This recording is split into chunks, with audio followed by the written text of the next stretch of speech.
బౌద్ధ ధర్మం అనుసంజీవని ప్రేక్షకులకు అందరికీ నమస్కారాలు. ఓం ధన్వంతరాయ నమః. ఈ రోజు మనం ఒక ఆసక్తికరమైన విషయాన్ని తెలుసుకోబోతున్నాం. ఎందువల్లంటే మన ఋషుల చేత రూపొందించబడిన ఒక అద్భుతమైన టెక్నాలజీని మనం ఈ రోజు తెలుసుకున్నాం. ఎందువల్లంటే ఈ రోజు ప్రతి ఒక్కరు కూడా సెలబ్రిటీల దగ్గర నుంచి సామాన్యుల వరకు స్టెమ్ సెల్స్ టెక్నాలజీ, బొడ్డుతోట టెక్నాలజీ అని అంటున్నారు. అయితే ఈ బొడ్డుతోట టెక్నాలజీ వేల సంవత్సరాల క్రితం మన హిందూ సనాతన సాంప్రదాయంలో ఉందన్న సంగతి మీకు తెలుసా? అయితే ఈ బొడ్డుతోట కోసం కొన్ని విషయాలు చెప్పి అసలు ఈ బొడ్డుతోటని ఏ విధంగా సంస్కృతి నాశనం అయింది, ఈ రోజు వేల కోట్ల వ్యాపారానికి ఎలా దారితీస్తుందనే కొన్ని విషయాల్ని మీకు తెలియజేస్తాను. అయితే పురాతన కాలంలో అసలు ఈ బొడ్డుతోట ఏంటంటే తల్లికి శిశువుకు మధ్య బొడ్డు దగ్గర ఉండే ఒక తాడు, బొడ్డు దగ్గర ఉన్నటువంటి ఒక అంబ్లికల్ కార్డు, దాని తర్వాత ప్లాసెంటా అనే ఒక జరాయువు ఒక మాయ లాంటి పదార్థం ఉంటుంది. అంటే తల్లి నుంచి ఆహారము, ఆక్సిజన్ వంటి పదార్థాలు బిడ్డకెళ్ళడం, బిడ్డ దగ్గర ఉన్నటువంటి కార్బన్ డైఆక్సైడ్, యూరియా వంటి వేస్ట్ పదార్థాలు తల్లి రక్తంలోకి రావడం అనేది ఒక ప్రధానమైనటువంటి ఒక కనెక్టింగ్ బ్రిడ్జ్. అయితే ఈ బ్రిడ్జిని ఇప్పుడు ప్రసవానంతరం ఆ బొడ్డుతోడిని, అంబ్లికల్ కార్డ్ని కట్ చేసి బ్యాంకులో దాచి బోల్డంత సైన్స్ దాగుందని చెప్తున్నారు. పూర్వకాలంలో కూడా మా ఋషులు చెప్పిన విషయం ఏంటంటే ఈ బొడ్డుతోడిని కట్ చేసి ఒక పసుపు గుడ్డలో పెట్టి 10 రోజులు దాన్ని బాగా ఆరనిచ్చి 11వ రోజు ఒక వెండి తాయెత్తు, లేదంటే స్తోమత ఉన్న వాళ్ళు వెండి, రాజులైతే బంగారం కూడా యూజ్ చేసినట్టు మన చారిత్రక ఆధారాలు మనకు కనిపిస్తున్నాయి. సామాన్యులు రాగులో ఆ తాయితులో పెట్టి ఎవరితో వాళ్ళకే మొలతాడులో గాని మెడలో పెట్టి దాచేవారు. ఎందువల్లంటే ఈ బొడ్డుదాడును చూసి ఇతని ఆరోగ్యంగా ఉంటాడా, ఇతనికి ఏ జబ్బులు వస్తున్నాయనేది నాటి డాక్టర్లు అంచనా కట్టేవారు. అంటే మన తల్లిదండ్రులు, మన తాత ముత్తాతలు కూడా అంచనా కట్టేవారు. అయితే దీన్ని బొడ్డుకి కానీ, మొలతాడుకి కానీ, మెడకు కానీ కట్టి వీళ్ళకి ఏదైనా అనారోగ్యం వస్తే ఆ తాయెత్తులో ఉన్నటువంటి అంబ్లికల్ కార్డ్ని, బొడ్డు తాడుని తీసి బాగా అరగదీసి నోటుకు పెట్టి నాకించి ఆ వ్యాధిని నయం చేసేవారు. అందువల్లే దాన్ని తాయెత్తు మహిమ అన్నారు.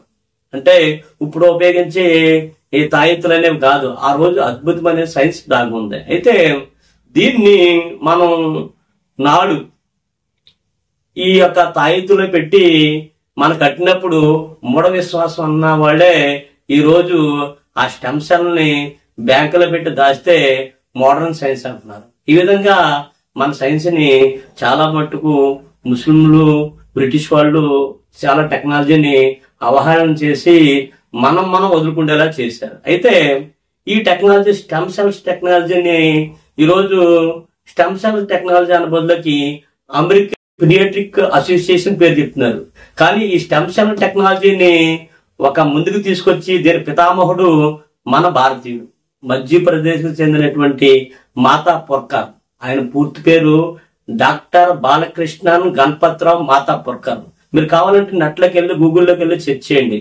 ఈ మహానుభావుడు 1991లో ఒక జర్నల్లో రీసెర్చ్ ఆర్టికల్ ప్రచురించారు. దాని యొక్క సారాంశం ఏంటంటే ఒక చెట్టు కొమ్మను నరికేసినప్పుడు కొత్త చిగురు వచ్చినట్లు, లేదా ఒక బల్లి తోకను కట్ చేసినప్పుడు మళ్ళీ కొత్త తోక వచ్చినట్టు ఆయన తన పరిశోధన పత్రాన్ని ప్రచురించాడు. అప్పుడు ప్రపంచవ్యాప్తంగా నవ్వేరు. ఆ నవ్వినప్పుడు ఆయన ఏం చేశాడంటే 1994 రాబోద్దులకి కోతుల మీద, కుక్కల మీద ప్రయోగాలు చేసి దాని మీద పేటెంట్ పొందాడు. స్టెమ్ సెల్ టెక్నాలజీకి ఆద్యుడు మాతా పొర్కర్ గారు. అయితే ఈ మాతా పొర్కర్ గారు 1999లో 97 పేటెంట్ పొందిన తర్వాత 1999లో సహేతుకంగా దాని ఆధారాలతో పాటు ప్రపంచానికి తెలియజేసినప్పుడు ప్రపంచం ఔరా అనుకుంది. ఔరా అనుకుని ఈ భారతీయుడి మీద ఉన్నటువంటి ఈ పేటెంట్లను ఉపయోగించుకుని అమెరికా, పాశ్చాత్య దేశాలన్నీ కూడా ఈ టెక్నాలజీ మీద, ఈ స్టెమ్ సెల్స్ మీద ఉన్నటువంటి సెల్స్ మీద వాళ్ళు చాలా పరిశోధన చేశారు. అంటే ఒక కణం అనేది పూర్తి కణాన్ని ఇవ్వగలిగే సామర్థ్యాన్ని టొటిపోటెన్సీ అంటారంటే ఓ మొక్క నుంచి కొన్ని లక్షల కణాలు తీసుకుని కొన్ని మొక్కలు తయారు చేయొచ్చు. కానీ అటువంటి అద్భుతమైన టెక్నాలజీ ఈ స్టెమ్ సెల్స్ లో ఉందని మన మాతా పొర్కర్ చెప్పినప్పుడు ఇంకొక ఆసక్తికర విషయాన్ని చెప్పాడు. మాతా పొర్కర్ చివరిని ఏం చెప్పాడంటే, ఇది కొత్తదేం కాదు, భారతదేశంలో వేల సంవత్సరాల క్రితం ఉన్నదాన్ని నేను కొత్తగా చెప్పానని చెప్పాడు.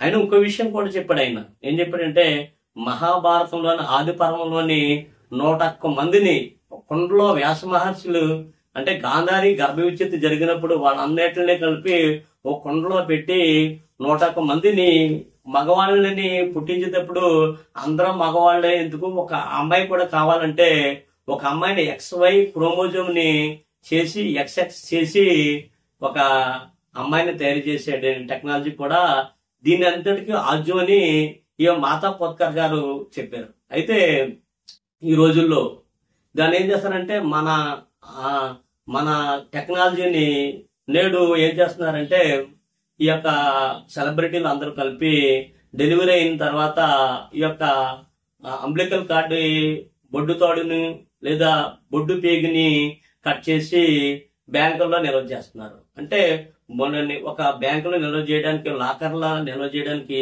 కొన్ని లక్షల కోట్ల బిజినెస్ కు దారి చేసింది. అయితే దీని అంతటికి కారణం భారతీయుల యొక్క మూల సాంప్రదాయంలో దాగున్న విషయాన్ని ఈ రోజు మీకు తెలియజేశాను. అయితే దీని వెనకాల ఉన్నటువంటి సైన్స్ ఏంటి, సెలబ్రిటీలు అందరూ కూడా దీన్ని ఏ విధంగా నిల్వ చేస్తున్నారు, ఇది నేడు ఏ విధంగా ఆర్గాన్స్ ని కాపాడుకోవడానికి ఉపయోగపడుతుందో నెక్స్ట్ వీడియోలో చూడండి.